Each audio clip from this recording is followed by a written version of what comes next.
কোরআনের আয়াত। আল্লাহ রাব্বুল আলামিন বলেন ওয়ালাউ আন্নাহুম ইযলামু জাউকা ফাস্তাগফিরুল্লাহ ওয়াস্তাগফারা লাহুমুর রাসূল লাওয়াজাদুল্লাহা তাওয়াবার রহিমা। সুবহানাল্লাহ। মানে আমার সুর ভালো না তো, এই জন্য কেউ আল্লাহু আকবার কয় না। হুজুরে গলা ভাঙ্গা কি তার আল্লাহু আকবার কই, এটাও একটা স্টাইল। বক্তায় কয়ে কয় কি জান, জোরে কোন আল্লাহু আকবার, বক্তায় কয়ে দেয়, এরপরে শ্রোতায় কয়। আমি আবার এটা ব্যক্তি করব, আল্লাহ বলে দিছেন যে কোরআনের আয়াত শুনলে পরে মুমিনের অবস্থা কেমন হবে। আর একটা আয়াতে কারিমা তার প্রমাণ। আল্লাহ রাব্বুল আলামিন বলেন ইন্নামাল মুমিনুনা আল্লাযীনা ইযা যুকিরাল্লাহু ওয়াজিলাত কুলুবুহুম ওয়া ইযা তুলিয়াত আলাইহিম আয়াতুহু যাদাতুহুম ঈমানা। যখন ঠিক আছে, আল্লাহ নিজে বলতেছেন মুমিনদের মাঝে যখন কোরআন তেলাওয়াত করা হয় মনের অজান্তে ঈমান বাড়তে থাকে আর মুখ থেকে বের হয়ে যায় আল্লাহু আকবার। আর আমরা বক্তারা কয়ে দেয় আর আগে কয়ে নেয় যে আমি যতবার তেলাওয়াত করে এরকম এরকম করবো, আর আপনারা কি করবেন। এটা বক্তার বাপের স্টাইল, কোরআন হাদিসের না। আর কোরআন হাদিসের স্টাইল কি, শোনা মাত্রই কম্পন শুরু হবে কলিজার ভিতর, আল্লাহর আয়াত কত সুন্দর চমৎকার, এমনি মুখ থেকে বের হয়ে যাবে আল্লাহু আকবার।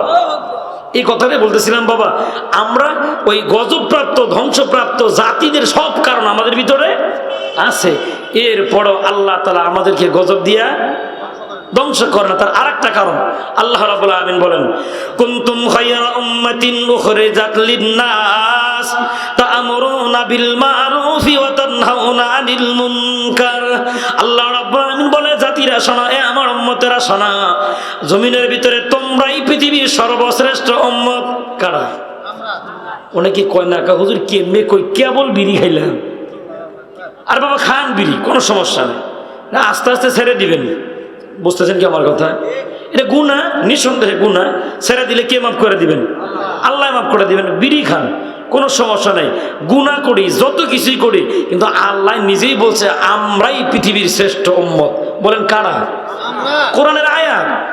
তাহলে বলুন হুজুর আমলনামা যে ভেজাল যুক্ত, হ্যাঁ হতেই পারে। কারণ কি, আমরা ডাল সিজন, বলেন কোন সিজনে? কথা বোঝেন রে, ডাল সিজন বোঝেন। এখন যদি কেউ আম খাইতে চান, আম কিন্তু পাওয়া যাবে বাবা, মধুপুর গেলে আম পাওয়া যাবে। এটা কি ফরমালিন মুক্ত না যুক্ত? মানে ভেজাল যুক্ত। সিজনাল সময় আমের যত টাকা কেজি দাম ছিল, এখন দেবে তো দাম অনেক বেশি। কি বুঝলেন বাবা? কোনো জিনিস যদি ডাল সিজনে চলে আসে, এটা ভেজাল যুক্ত হয়, দাম অনেক বেশি হয়। তাহলে আমরা ডাল সিজনের উম্মত। বলেন কোন সিজনের? ডাল সিজনের উম্মত। নবী পাই নেই, সাহাবি পাই নেই, তাবিও পাই নেই, কিচ্ছু পাই নেই বাবা, আমাদের পরে উম্মত নাই। তাহলে কোন সিজনের উম্মত আমরা? ডাল সিজনের। আমলনামা ভেজাল যুক্ত। কেমন ভেজাল? ওজনে কম দেওয়ার গুনাহ, খাদ্যে ভেজাল দেওয়ার গুনাহ, আইল ঠেলার গুনাহ, যৌতুক খাওয়ার গুনাহ, দুধে পানি মিশানোর গুনাহ, বউ পিটানোর গুনাহ, এরপরে বিড়ি খাওয়ার গুনাহ, গাঁজা খাওয়ার গুনাহ আছে না নাই? যত গুনাই থাকুক বাবা, এরপরেও আমরাই পৃথিবীর শ্রেষ্ঠ উম্মত। আমলনামা ভেজাল যুক্ত, দাম অনেক বেশি। কত বেশি? আর এক হাদিস থেকে শোনাই। কষ্ট হইতেছে কি ভাই? আমি আসলে ভালো কিচ্ছা কাহিনী ভালো জানি না ভাই, এই জন্য কোরআন এবং হাদিস থেকে বিষয়ভিত্তিক কথা বলার চেষ্টা করতেছি। শুনতেছেন কি আপনারা আমার কথা? ভালো করে বুঝছেন। দাম অনেক। তাহলে আসছি ডাল সিজনে, আমাদের আমলনামা ভেজাল যুক্ত, ভেজালে ভরা, কিন্তু দাম অনেক কত বেশি। এক হাদিসে আসছে আল্লাহ নবী বলেন আগের জামানার নবীরা উম্মতেরা একবার আল্লাহ বললে একবার আল্লাহ বলার সওয়াব তার আমলনামায় দেওয়া হতো। আর আমার উম্মত ডাল সিজনের হওয়ার কারণে আমার উম্মতে একবার আল্লাহ বললে আল্লাহ তার আমলনামায় 5000 বার আল্লাহ বলার সওয়াব লিখে দিল। একবার বললে কয় হাজার বার? 5000। তাহলে জীবনে এত জোরে আল্লাহু আকবার বলি নেই। আজকে যেহেতু ফজিলতের হাদিস শুনছি, জীবনে সব শক্তি দিয়া খুশিতে আল্লাহকে শোনায় দিয়ে বলি তো আল্লাহু আকবার। কে খুশি হয়েছেন? আল্লাহ। আল্লাহ বুঝতেন যে আমার বান্দা আল্লাহ বলতেছেন।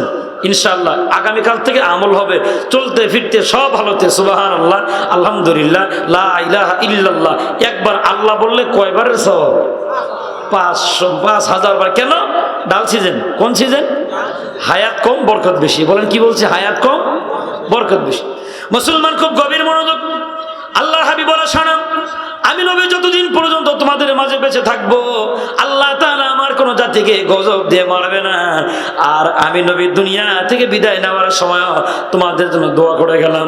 আর একটা হাদিস এমন পাওয়া যায়, আল্লাহ নবীর জীবন যখন দুনিয়া থেকে শেষ প্রান্ত চলে আসছে, আল্লাহর হাবিবের জান যখন কবজ করা হয়, আল্লাহর হাবিব সরওয়ার দো আলম নবী চোখে পানি ছেড়ে দিয়ে কাঁদতেছিলেন। জিবরাইল জিজ্ঞাসা করে, নবী কাঁদতেছেন, বিবিদের কথা মনে হয়? নবী বলেন, না, বিবিদের কথা মনে হয় না। হাসান হোসেনের কথা মনে হয়? কন্যা হাসান হোসেনের কথা মনে হয় না। তাহলে কাঁদতেছেন কেন? আল্লাহ তো আপনাকে সালাম জানাইছেন এবং শোনায়াও দিছেন, যদি আপনি যাইতে চান আপনাকে নিয়ে যাওয়া হবে, না যাইতে চাইলে আপনাকে রেখে যাওয়া হবে। সুবহানাল্লাহ। পৃথিবীতে একজন মাত্র মানুষ আপনি, আপনার অনুমতি নিয়ে জানতা কবজ করা হবে, এরপরও কেন আপনি কাঁদতেছেন? আল্লাহ নবী বলে, জিবরাইল শোনো, ওই রব্বে কারীমের সাথে আমার একটা ওয়াদা ছিল, আমি দুনিয়াতে বাঁচবো যতদিন আল্লাহ তাআলা আমার উম্মতকে গজব দিয়া মারবে না ততদিন। এই যে আমার বিদায়ের ঘন্টা বেজে গেল, তোমরা আমাকে নিতে আইলা, আমিও চলে যাওয়ার জন্য প্রস্তুতি নিলাম, আমার উম্মতের কি হবে এই সংবাদ তো আমি পাই নাই। সুবহানাল্লাহ, সুবহানাল্লাহ। দুনিয়া থেকে বিদায় নেয়, তখন উম্মতকে ভুলে না। আল্লাহ নবী বলেন, জিবরাইল শোনো, আমার জীবদ্দশায় রব্বে কারীমের ওয়াদা ছিল, বাঁচবো যতদিন আল্লাহ গজব দিবে না ততদিন। এই যে দুনিয়া থেকে বিদায় নিব, আমার অনুপস্থিতিতে আমার উম্মতের উপর যদি গজব চলে আসে, আমার উম্মতের অবস্থাটা কি হবে? আল্লাহ রাব্বুল আলামিন জিবরাইলকে ডাক দেখো, জিবরাইল টাকা দেখ, কোন নবীর চোখের ভিতরে পানি? হে জিবরাইল, শুনে রাখ, আমার এই পয়গম্বর যখন তার মায়ের পেটের ভিতরে ছিল, তখনও আমি আল্লাহ আমার এই বন্ধুকে ভুলি নাই। বুঝবেন কেমনে বাবা? সিরাতের একটা কিতাব থেকে আমি আপনাকে শোনাই। মা আমেনা থেকে এমন একটা রাওয়ায়াত আছে, আল্লাহ নবীজির মা আমেনা রাদিয়াল্লাহু তাআলা আনহা বলেন, একবার আমার বিরুদ্ধে আমার শ্বশুরের কাছে বিচার দায়ের করা হলো। কিসের বিচার? ও খাজা আব্দুল মুত্তালিব, আপনি আইন করে দিয়েছেন, স্বামী মারা যাওয়ার পরে কেউ গায়ের ভিতরে সুগন্ধি লাগাইতে পারবে না। এই যে আপনার ছেলে আব্দুল্লাহ মরে গেছে, আপনার পুত্রবধূ গায়ের ভিতরে সুগন্ধি লাগায় বিচার করেন। খাজা আব্দুল মুত্তালিব মা আমেনা রাদিয়াল্লাহু তাআলা আনহাকে ডাক দিয়া নিজের শিওরে বসে বলে, ওগো আমেনা, তুমি কি আমাকে লজ্জায় ফেলাইতে চাও? এই 1% ব্যক্তিদের ভিতরে আমি অন্যতম। আইনটাও তো বাবা আমি করে দিছি, স্বামী মারা যাওয়ার পরে গায়ে সুগন্ধি ব্যবহার করা নিষেধ, তুমি কি না গায়ের ভিতরে সুগন্ধি লাগাও? নবীজির মা আমেনা রাদিয়াল্লাহু তাআলা আনহা বলে, আব্বাজান, তাহলে শুনে রাখেন, আমি জীবনও কোনোদিন আপনার ছেলে মারা যাওয়ার পরে আমার গায়ের ভিতরে সুগন্ধি লাগাই না। তবে মজার ব্যাপার হলো, সুগন্ধি আমার দেহে না, সুগন্ধি আমার পেটের ভিতরে। মা আব্বাজান শোনেন, এই বাচ্চা যেই দিন থেকে আমার পেটের ভিতরে চলে আসছে, আমি আমার জবান দিয়ে যতবার থুতু জমিনের ভিতরে ফালাই, আমি লক্ষ্য করে দেখি আমার ওই থুতু যতক্ষণ পর্যন্ত না শুকায়, আমার ফেলানো থুতু থেকে মিশকের ঘ্রাণ পাওয়া যায়। আল্লাহ রাব্বুল আলামিন বলে, জিবরাইল তাকায় দেখ, যেই নবী তার মায়ের পেটে, আমি আল্লাহ তাআলা তখনও বন্ধুরে ভুলি নাই, এখন আমার বন্ধু উম্মতের মায়ায় কাঁদবে, এটা আমি আল্লাহ বরদাস্ত করতে পারবো না। তাড়াতাড়ি যা, আমার পয়গম্বরকে সালাম দিয়ে বলো, আনা কাফিলুম মিনকা, আমার বন্ধুরে শোনাও, বন্ধু এখন দুনিয়া থেকে চলে আসবে। বন্ধু দুনিয়া থেকে চলে আসার পরে থেকে বন্ধুর উম্মতের জিম্মাদারি আমি আল্লাহ আমার হাতে উঠে নিলাম। ও মিয়া, একটা কারণে একটা জাতি ধ্বংস হয়ে যায়, আর জাতি ধ্বংস হওয়ার 8টা কারণ আমাদের ভিতরে, এরপরও আল্লাহ গজব দিয়া মারে না। এজন্য বাজান গভীর মনোযোগ, কারণ মুসলমানদের দায়িত্ব কার হাতে? এজন্য দেখবেন কিছুদিন আগে বাবা করোনা ছিল, উন্নত দেশগুলোর ভিতরে প্রতিদিন 2, 4, 5 হাজার করে মরে গেছে, আর আমরা অনুন্নত দেশে হওয়ার পরও ওরা একদিনে যা মরে গেছে, আমরা 2 বছরও এত। হ্যাঁ, কারণ ওরা করোনা দেখে বীর জমায় মসজিদে যায় নাই, আর আমার দেশের মুসলমান মরি বাসি নামাজ পড়ি মরমু। বুঝেন নাই? যখন করোনা আসছে তখন মুসলিম কম না বেশি? তখন করোনাও নাই, নামাজও নেই, কমে গেছে না মুসলিম? কমে গেছে। ভাই মনে রাখেন, আমাদের জিম্মাদারি কারাতে। এই জন্য ভাই দেখেন, এই একটা কারণে, এক ধ্বংস হওয়ার এক কারণে আল্লাহ তাআলা গোটা জাতি ধ্বংস করে দিছে, আর জাতি ধ্বংস সব কারণ আমাদের ভিতরেও, এর উপরও আল্লাহ আমাদেরকে গজব দিয়া মারে না। খুব ভালো করে বুঝে নেন বাবা, জাতি ধ্বংস হওয়ার 3 নম্বর কারণ ঝগড়া প্রিয় হয় যারা, আল্লাহর গজবের হকদার হয়ে যায় তারা। তাহলে আজকের পরে থেকে ভাই ভাই কোনো দ্বন্দ্ব করা যাবে না, স্বামী স্ত্রীর ভিতরে ঝগড়াও করা যাবে না। স্বামী স্ত্রীর ভিতরে মারামারি ঝগড়া আছে না নাই? আরে বাবা, এটা শুধু স্বামীদের দোষ নয়, নারীদেরও এই দোষগুলো আছে। কেমনে? স্বামী যদি দেখবেন এই জাতি কয় হুজুর ওয়াজ তো করেন, আমাকে যে মারে এটা তো আর কর না, এটা মারে যে স্বামীর দোষের চাইতে বেটির দোষ। কারণ কি জানেন, এই মা বোনদের একটা স্বভাব হলো এরা বোঝে কম, কথা কয় বেশি। কি খুশি কোন তো ভাই? বোঝে কম, কথা কয় বেশি। স্বামী রাগ হয়ে গেছে, একটা ফিটনা দিছে, কয় গোলামের ঘরের গোলাম, আর একটা দিয়ে দেখ, কি গালিটা দিছে দেখেন। স্বামীর মেজাজ হয়েছে খারাপ, আর একটা মার দিলে কি করবি, তোর ভাতই খাবো না, ভাত খাবি না মারই খা। মায়ের টেম্পার বাড়লো না কমলো? বাড়লো। আবার দেখেন বলতেছে মায়ের তো দিছস, আর একবার দে, মিয়া ভাই আইতেছে, তোর ভাই আইব না যতক্ষণ মার খাবি ততক্ষণ। কথা কয় যত মায়েরও খায় তত। আর ভালো করে বুঝছেন, যদি কোনো মায়ে এইভাবে না বললে মার খাইছে দুপুরে চুপচাপ, গভীর রাত্রে স্বামীর কাছে গিয়ে মাথাটা যদি একটু লাইরে দেয়, হাতের নখগুলা ফুটাই দেয়, পায়ের নখগুলা টাইনে দেয়, আর যদি বলে দেখেন যেই দিন আপনি আমাকে বিয়ে করে নিয়ে আসলেন, আমার বাড়ির থেকে কোনো মানুষ কিন্তু আপনার বাড়িতে আসে নাই, আমি কিন্তু আপনাকে আপন ভাইবা আপনার হাতটা ধরে জীবন দেবন সব আপনারাই দিছি, মারলেও আপনি, আদর করলেও, এই দেখেন দুপুরে যে মারছেন আমি কিন্তু রাগ হয়নি, আপনি মারবেন, আদর তো আপনিই করবেন। দেখেন দুনিয়া কত লম্বা, কোথাও যদি জায়গা না থাকে, এই যে আপনার পায়ের তোলা আমার একটু জায়গা করে দিন। আচ্ছা, এইভাবে কোনো নারী যদি স্বামীরে বুঝায়, মারবো আরো কথা কেন মারবে না? এই জন্য ভাই, আমার দেশে পরক্রিয়া আর এরকম স্বামীর অবাধ্য হওয়ার কারণেই পরক্রিয়া বেশি হচ্ছে আমাদের দেশে। কারণ কি জানেন, আমরা স্বামী যারা বউদের সাথে, স্ত্রীদের সাথে ভালোভাবে কথা বলি না, আর আমরা মায়েরা যারা আছি দেখবেন নতুন নতুন কাপড় পরে ঠোঁটের ভিতরে লিপস্টিক লাগাইয়া আর এক বেড়ারে দেখায়, জীবনে কোনোদিন সাইজে রাত্রে স্বামীরে দেখে না। ভুল করলাম ভাই? আছে না নাই? অথচ হাদিসে আসছে স্বামী যখন দূরে থেকে বাসায় চলে আসে তখন ওই নারী সব কাজ ফালায় দিয়া স্বামীর খেদমত করা তার জন্য ওয়াজিব হয়ে যায়। আর আমার মায়েরা কি করে জানেন, আমরা যাবতীয় কাজ করে যখন বাড়িতে আসি, আয়সা দেখি আমাদের বউ যারা এরা হাসে খাবার দেয়, ওর সব হাঁস গলা টিরা মেরে বলে সব। আর হাদিসে পাওয়া যায় স্বামী বাড়িতে এলে তার যত্ন নেওয়া, আর হ্যাঁ যা ছাগল রে বাতা বেড়ে খাওয়াইতো, খুব ব্যস্ত। আছে না নাই? হ্যাঁ, দেখবেন বাজারে যাবে তখন জিজ্ঞাসা করছে খরচের ব্যাগ কই, খরচের ব্যাগ বুঝেন তো, বাজারের ব্যাগ, বাজারের ব্যাগ কই, প্রত্যেকদিন ক লাগবো, প্রত্যেকদিন যেখানে থাকে সেখানে। হাই রে পাওয়ার রে বাবা রে বাবা, এর চাষায় ব্যাগ নিয়ে কি কি বাজার, ভাত খাও না, কি কি বাজার লাগে, আচ্ছা মহাব্বত আইব কি দিয়ে? অথচ হাদিসের মধ্যে আসছে স্বামী বাড়িতে আসার পরে কোনো স্ত্রী যদি স্বামীর চেহারার দিকে মায়ের নজরে তাকায় আর স্বামীর হাতে যদি হাত দিয়ে যদি হাসি খুশি কথা বলে, এক একটা কথার বিনিময়ে আল্লাহ তাআলা এক একটা সদগার সওয়াব তার আমলনামায় দিয়ে দিবেন। আর আমার মায়েরা কি করে, হ্যাঁ খালি রাগই আছে এর ভিতরে, আর কোনো শান্তি তার ভিতরে নাই। আমার মায়েদেরকে আল্লাহ তাআলা সহি বুঝ দান করুক, বলি আমিন। মুসলমান খুব গভীর মনোযোগ, বলতেছিলাম ঝগড়া প্রিয় হলে গজব প্রাপ্ত হয়ে যায়। এটা জাতি ধ্বংস হওয়ার 3 নম্বর কারণ। এই দুনিয়ার ভিতরে ঝগড়াটা আমরা হই, দেখবেন ছেলে আর মেয়ের ভিতরে ঝগড়া, ভাই ভাইয়ের ভিতরে ঝগড়া, ভাই বোনের ভিতরে ঝগড়া, মা এবং ছেলের ভিতরেও ঝগড়া। আমাদের দেশে আছে না নাই? এটা এমন একটা জঘন্যতম পাপ বাবা, ভালো করে মনে রাখবেন। দুনিয়ার ভিতরে অনেক পাপ এমন আছে যেই পাপ আল্লাহ তাআলা ছাড় দেয় কিন্তু ছেড়ে দেয় না। এর ভিতরে অন্যতম একটা পাপ হলো মায়ের সাথে ঝগড়া করা। কার সাথে? ভালো করে বুঝেন বাবা, একজন আল্লাহর ওলি 40 বছর 40 বার হজ করছে কিন্তু হজ কবুল হয় নাই। এর নাম হলো মুহাম্মদ ইবনে হারুন সমরকন্দি। আল্লাহর এই বান্দা 40 বার হজ করছে কিন্তু হজ কবুল হয় নাই। খুব ভালো করে বুঝে নেন বাবা। আল্লাহর আর একজন ওলি হজে গেলেন, নাম মালিক ইবনে দিনার রাহমাতুল্লাহি আলাইহি। মালিক ইবনে দিনার রাহমাতুল্লাহি আলাইহি রাত্রিবেলা যা স্বপ্ন দেখতেন, সকালবেলা তার বাস্তব রূপ দেখতে পাইতেন। হজে যাওয়ার পরে, হজের সব কাজ আঞ্জাম দেওয়ার পরে ঘুমায় গেছেন।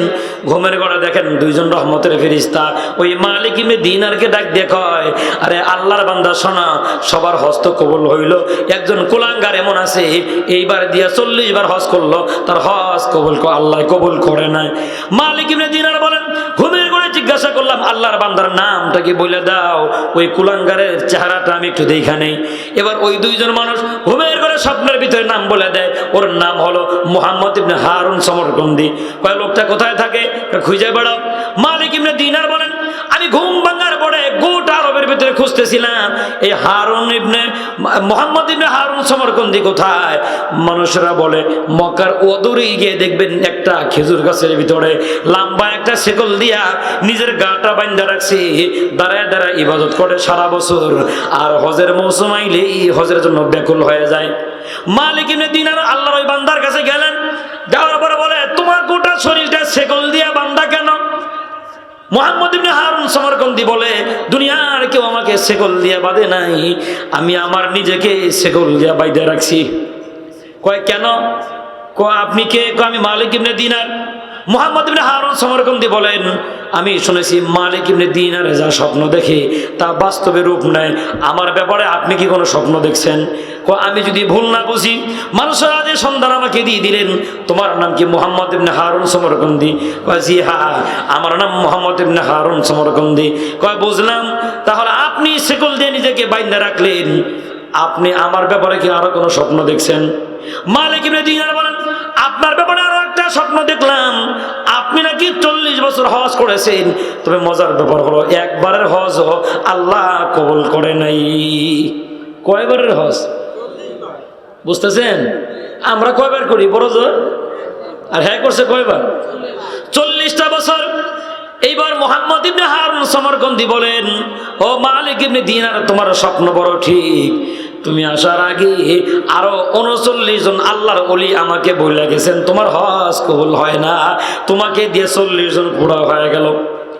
মালিক ইবনে দিনার বলেন ওরে আল্লাহর বান্দা এত মেহনত করে ইবাদত করো, দাঁড়ায় দাঁড়ায় তাসবিহ পড়ো, নিজেকে শেকল দিয়ে বাঁধা রাখলা, 40টা বছর হজ করলা, খানায় খাবার খেদমত করলা, এরপরও আল্লাহ তাআলা তোমার হজ কেন কবুল করে না? কি অপরাধ তুমি করেছো জানতে পারি? এবার মুহাম্মদ ইবনে হারুন সমরকন্দি বলে কি অপরাধে কবুল হয় না জানি না, তবে আমি একটা মারাত্মক ধরনের অপরাধ করেছি। কয় কি অপরাধ? কয় আমি আমার মায়ের সাথে ঝগড়া করতাম। পাইছেন? মায়ের সাথে আমরা করি তো, হ্যাঁ কেউ কথা কয় না, না করেন না, আমি নিজে করি, নিজে। আপনারা করেন না? আমি নিজে করি কেমনে জানেন? একটা কথা মায়েরা 3বার 4বার বললে আমাদের মেজাজ খারাপ হয়, হয় না? অথচ দেখেন আমরা যখন ছোট্ট ছিলাম মায়েরা জিজ্ঞাসা করছি মা এটা কি, একবার কইছে এটা কি, আবার মুখে খামচাইয়া সিমটাইয়া এটা কি, এটা কি। কোনোদিন মায়ের রাগ হয় নাই, থাপ্পড় দেয় না, গালে চুমা দেখো বাবা আর ডিস্টার্ব করিস না। ওই মা একটা কথা 2বার থেকে 3বার বললে আমাদের মেজাজ গরম। মায়ে কইছে বাবা পাতা আইনো, যাওয়ার সময় আবার বলছে মা পাতা আইনো, 2বার কইছে মানে আমার মেজাজ খারাপ, বারবার কল লাগবে, আমি কি ফিটার খাই? এমন যুবক মনে হয় নাই? হ্যাঁ মনে রাখেন বাবা, এই আল্লাহ বান্দা কয়বার হজ করছে? 40 বার হজ কবুল হয় না। এখন কয় আচ্ছা ইতিহাসটা আমার শোনাও তো। মুহাম্মদ ইবনে হারুন সমরকন্দি বলে আল্লাহর বান্দা শোনান, দিনটা ছিল 14 তারিখ, শাবানের 14 তারিখ, দিবাগত রাত। যে রাতটাকে মানুষের সবে কদর মনে করে, মানুষেরা আল্লাহকে মহব্বত করে, নবীকে ভালোবাসা মসজিদে যায় নামাজ পড়ে। ওই দিনও আমি মদ খাইলাম, আমি ছিলাম মদে মাতাল, মদ খাইয়া ডুলতে ডুলতে বাড়ি গেলাম। আমাকে দেখা মাত্র আমার মা বলে আরে কুলাঙ্গার, আজকে মানুষেরা মসজিদে গিয়ে নামাজ পড়ে, আর তুই কিনা তুমি আজকে মদ খাইছো। আমার মা যখন আমাকে কুলাঙ্গার বলে গালি দিল, আমি আমার মাকেও গালি দিলাম। আমার মা আমাকে গালি দেয়, আমি আমার মাকে গালি দেই। এইভাবে ঝগড়া চলতেছিল। ঝগড়া করতে করতে এক সময় আমি রাগান্বিত হইয়া যেই চুলার পরে বসে বসে আমার মা আগুনের ভিতরে তাপ নিচ্ছিলেন, আমি আমার মাকে জড়সড় করে ওই বড় চুলার ভিতরে আগুনের ভিতরে ছেড়ে দিলাম। আমার চোখের সামনে আমার মা পুড়ে ছাই হয়ে গেল। মদে মাতাল হওয়ার কারণে আমার ভিতরে কোনো সেন্স নাই। রাত্রে ঘুমায় গেলাম। সুবহ সাদিক হওয়ার পরে আমার বিবি আয়েশা বলে শোনা, তোমার সংসার আমি আর করতেছি না। যে লোকটা নাকি তার মাকে আগুনে জ্বালাইতে পারে, যে কোনো সময় আমাকেও যে আগুনে জ্বালাইতে পারে, লাগবে না তোমার সংসার করা। এই যে থাকলো তোমার ঘর সংসার, আমি বিদায় নিলাম। ওটা আল্লাহর বান্দা শোনা, দৌড়ে ঘর থেকে বের হয়ে গেলাম। চুলার পারে গিয়ে দেখি আমার পুরা মা দাঁড়ায় আছে চুলার ভিতরে, তবে জিন্দা না, পুরা আংরা হয়ে কয়লা হয়া আমার মায়ের নিথর দেহ চুলার ভিতরে পড়ে আছে বাঁকা হইয়া। মায়ের ওই দৃশ্য দেখে নিজেকে কন্ট্রোল করতে পারলাম না। ঘরে না গিয়া মানুষকে ডাক দিয়ে বললাম আমার ঘর বাড়ি যা আছে সব বেচে দিলাম। সব কিছু বেচে কেনার পরে আমি আল্লাহ রাস্তায় দান করে দিলাম। 18,000 দিরহাম আমার পকেটের ভিতরে ছিল। এই গুনাহ থেকে মাপ পাওয়ার জন্য 18,000 দিরহামও আল্লাহ রাস্তায় ব্যয় করে দিলাম। আমার হাতের ভিতরে যত আংটি ছিল রূপার সবগুলা দান করে দিলাম। গায়ের ভিতরে যতগুলা পোশাক ছিল সব পোশাক গরিব দুঃখীদেরকে দান করে দিলাম। শুনেছি মক্কায় গেলে দোয়া কবুল হয়, সব কিছু ফালাইয়া দিয়া মক্কায় আসছি 40 বছর আগে। প্রত্যেক বছর হজ করে কিন্তু হজ কবুল, বুঝতেছেন? শেষ পর্যন্ত আল্লাহ তাআলা এই ব্যক্তির হজ কবুল করছে 2টা আমলে। আমি বিদায় নেওয়ার 1 মিনিট আগে বলবো, এত বড় অপরাধ করার পর আল্লাহ তাআলা তারে মাফ করে দিছে কয় আমলে? শুনবেন না যাবেন কেন?